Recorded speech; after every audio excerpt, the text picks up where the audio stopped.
pretty exciting news for tonight's road to drifting again. That car is going bye-bye.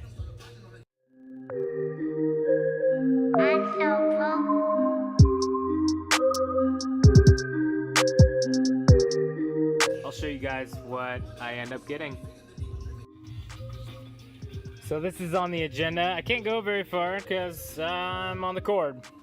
And until this charges more, yeah.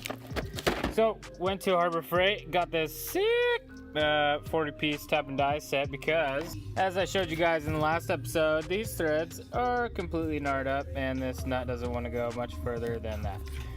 So we're gonna pop it in the vise and try to clean it up and see how well this kit works. So far so good.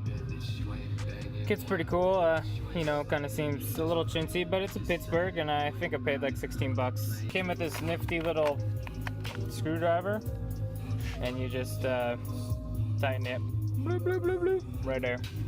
So it's actually going pretty good. I'll see how good the threads are inside that tap, or excuse me, that die, and you know, after I get done cutting it and see if it actually stand up, because it's not the carbide, it's just steel. So much better. Really spins on there, and that's what we are looking for. So, before we put the engine in, or try to, we got to do a couple things. I'm gonna remove the power steering lines from the rack, right there, and I need to get some power steering lines made, so when I put the power steering reservoir somewhere over here, I can just have some nice like Teflon high pressure lines run up there. So I might go get some lines made tomorrow, but it removes all of that shit, which I'm pretty happy with. We also need to remove the hood, which I'm not looking forward to because it's probably gonna be pretty heavy.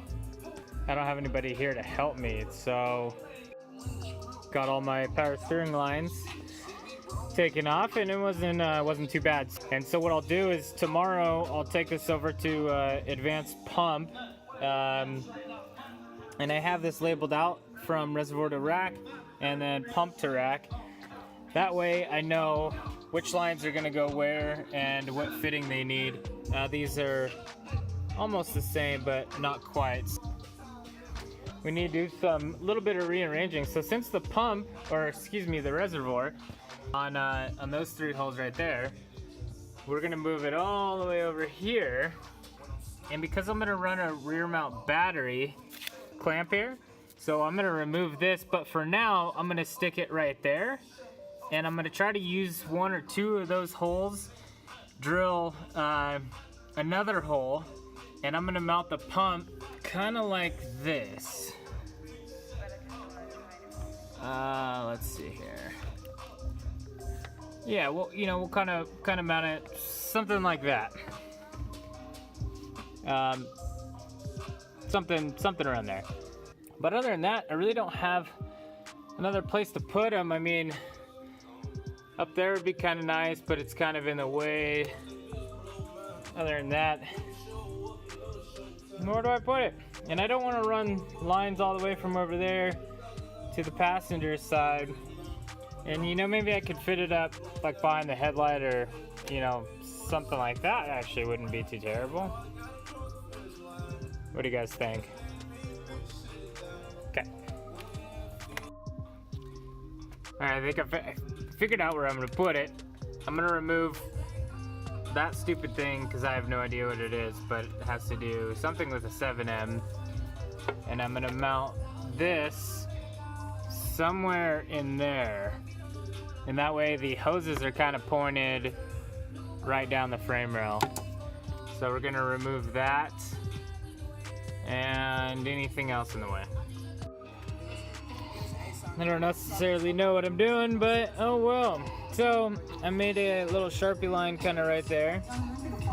And what we're gonna do is this part right here has to bend. We're gonna put it into this bolt, and then we're gonna wrap it around, and I'm gonna drill 2 holes like that. And it's kind of up out of the way. If you look right here, down there. Nothing's gonna protrude into that. And it should be plenty out of the way for like the intake and everything like that. And with the power steering pump sitting right there, the line shouldn't be too long. So here's what we're gonna do real quick. I'm gonna cut 2 little relief cuts, like right there, and kind of like a pie shape like that, and then that'll let it fold in. And I'm gonna do just about like a 30-degree bend, so we'll see what happens. And this is what we have. So we're gonna be mounting it there, and it's gonna kind of sit like that.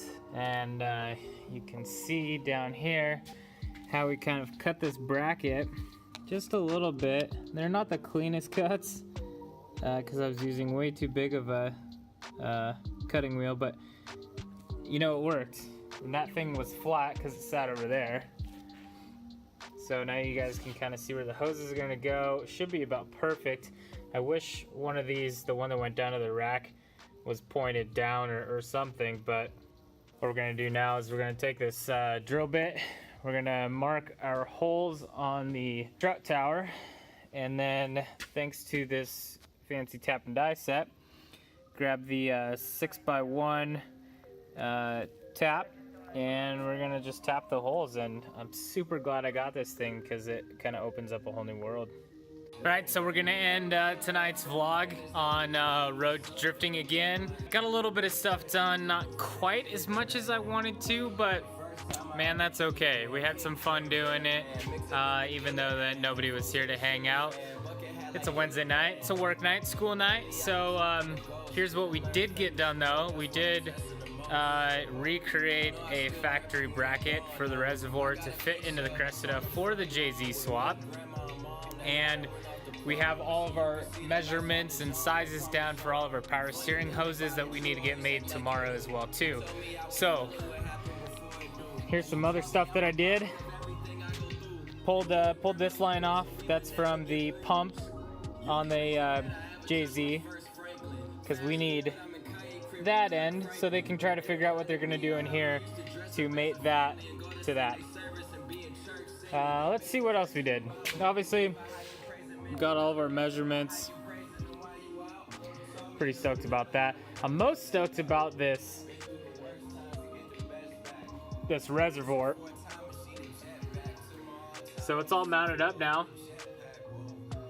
Tapped both of those bolt holes right there. Kind of had to bend that brake line a little bit out of the way, but not too bad. But you know, it's sitting a little off, not too bad. But I think that's more so just the angle of the metal itself. So I'm pretty stoked on that. These are pointed in a good direction so that they can, like that. Actually, sorry, one goes to the pump and then the other one goes down to there. So the next thing we did is we bent up this stupid little 90 right here because I wanted to get the angle. Let's get a better shot here. See how much room I needed between the frame rail and the pump so they can build like a 90 degree that comes out, pops it up like right there. So all those lines will pop out from down here and go like that, 2 of them, and one will go to there and one will go up to the JZ power steering. So that's it for tonight. My hands are cold. I need to finish my beer and then I'm gonna go in. So if you like what I'm doing, or if you think that I'm an idiot, or you have a better way of showing me that I can do it, drop a comment, leave a question. I'll answer every single one of them, quite frankly. So, all right, you guys have a good night.